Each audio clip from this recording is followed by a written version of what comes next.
Kokkariki's Leaf Surf. A short story by PJ Leonard. Part 2. Kokkariki made straight for his favourite leaf and didn't move from it all morning. He didn't care how annoyed it made the elders or how many of his tree kid brothers and sisters smirked at him. He'd waited too long for this. I will surf on this leaf. He gazed at the ground below, watching the wind ripple through the grass and tug at the flower petals. So soon. So very, very soon. At last, the moment came. As the clouds moved aside to reveal the noon sun, Grand Elder Twilly emerged from the hole and clambered to a high branch. She perched on a knot of wood that overlooked the whole canopy, where an acorn perched against the edge. Grand Elder Twilly leaned into the acorn, and a high note whistled all around. The tree kids working away on the branches stopped and looked up, and the few that remained in the hole crawled out to look up at their Grand Elder. It is time, she declared, her creaky voice carried on the breeze. My dear tree kids, take to your leaves. The patter of 100 pairs of feet drummed on the wood like raindrops as tree kids spread to every tip of the tree. Topic and Pidup gave Kokkariki a thumbs up as they passed. Not every leaf could be claimed. There were far too many of them for that. But the deepest red leaves and those tinged with brown were now under the weight of a tree kid. Grand Elder Twilly turned slowly on the spot, taking it all in. Kokkariki's feet tingled, brushing through the light frost in the grooves of the leaf. Come on, let's go already. My young ones, it has been a long, hot summer, but now winter is on the horizon, said Twilly.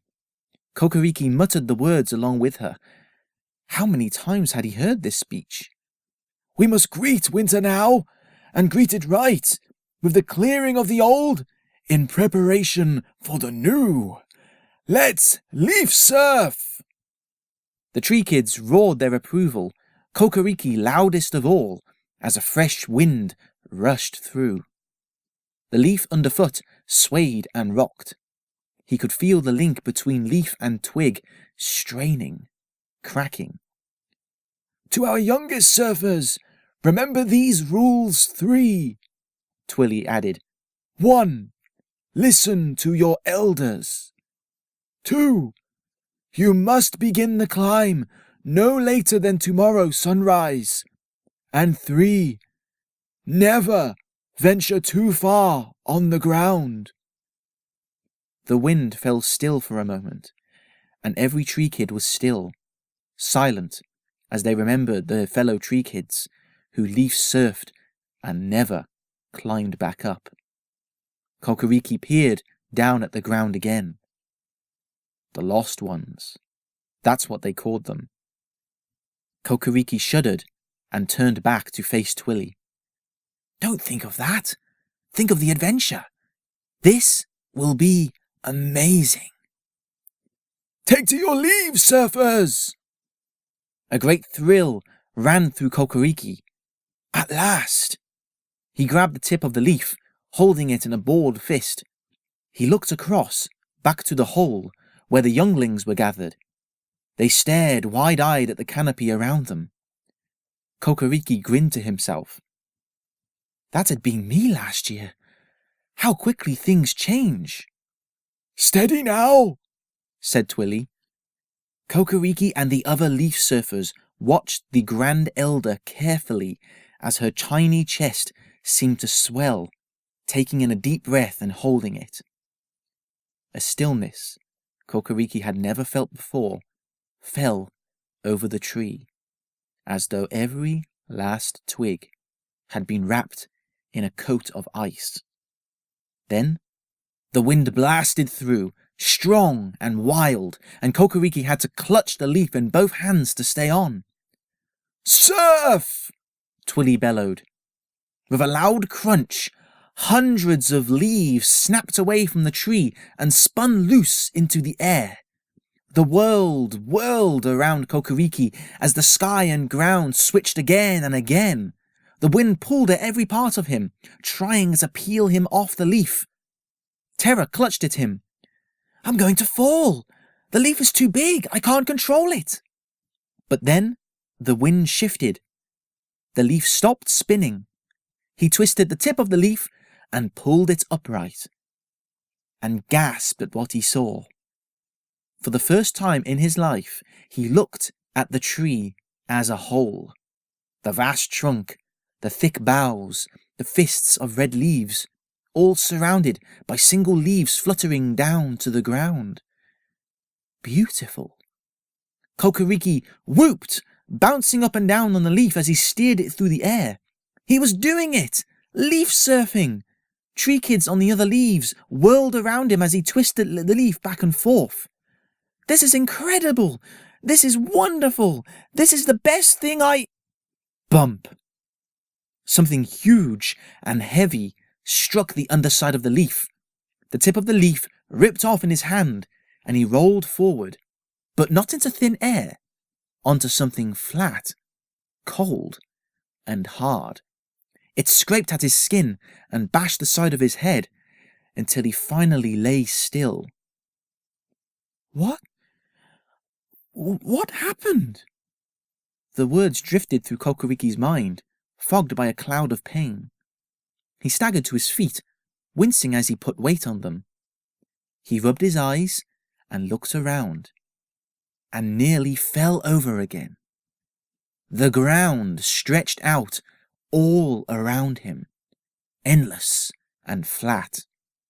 Tall spikes of grass made a wall on his left, while the flower beds stood as tall as mountains to his right. The ground underneath him was, well, he wasn't sure what this grey stuff was.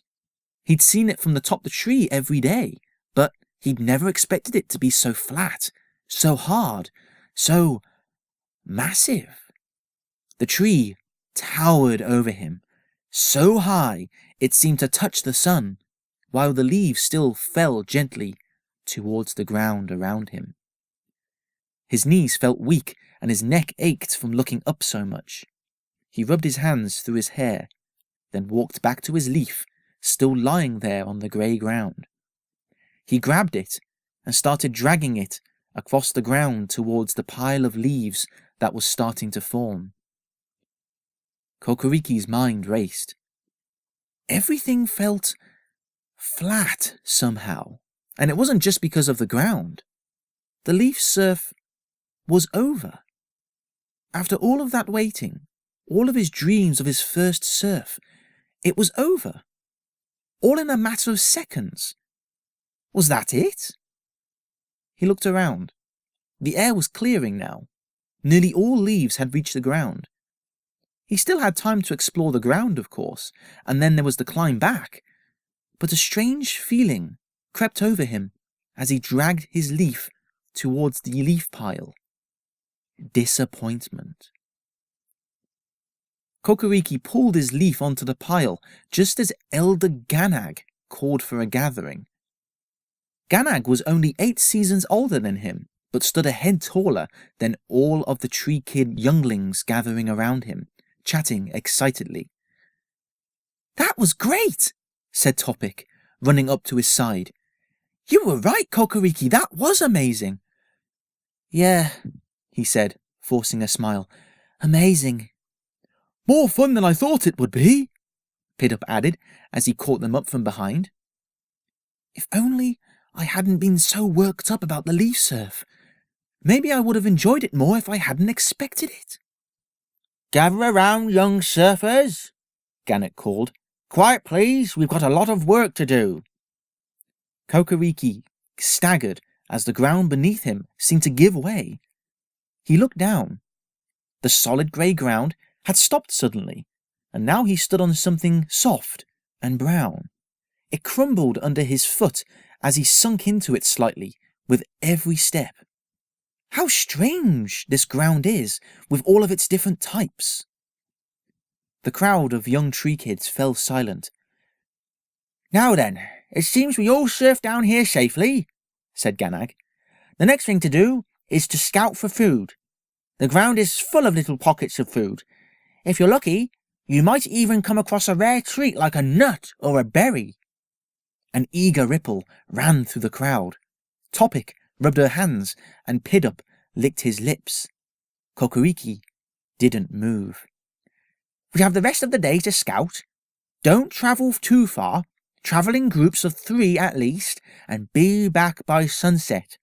We'll wrap our findings in our leaves, and then the climb begins.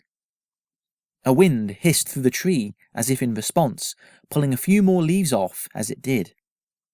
Kokkariki sighed and turned back towards the leaf pile. What's with you? Said Topic, nudging him in the shoulder. You look like someone's rubbed moss in your hair. Isn't this what you wanted? Yeah, I guess, Kokkariki shrugged. It's just, well, it wasn't as good as you thought it would be, Piddup finished. Kokkariki felt his cheeks burn. They must think I'm so silly. Cheer up, said Topic. So the leaf surf wasn't what you hoped it would be. We're on the ground now, aren't we? That adventure you wanted has just begun. Without realizing it, Kokkariki and his friends had climbed to the top of the leaf pile. They had a view of the whole ground from up here. The forest of grass, the mountains of flowers, the vast fields of grey, and the giant square nest of the big ones in the distance. Nothing was small on the ground. Kokkariki's world had grown 10 times bigger. He stood up straight. You know what? You're right, he said. Let's get out there and have fun. Topic and Piddup cheered and slid down the leaf pile, Kokkariki following behind. Yes, I'll make this an adventure, one way or another. End of part 2.